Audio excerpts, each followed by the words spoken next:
แล้ว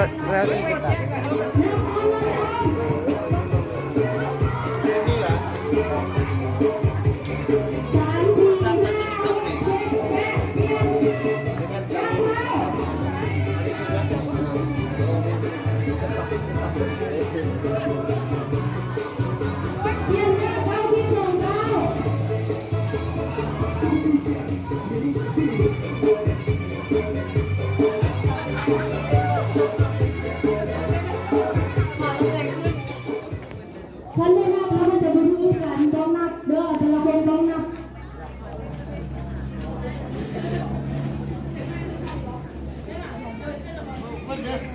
เอาตีนซ้ายของเราเด้อเบิ่งสาวอาจารย์เอาตีนซ้ายอาจารย์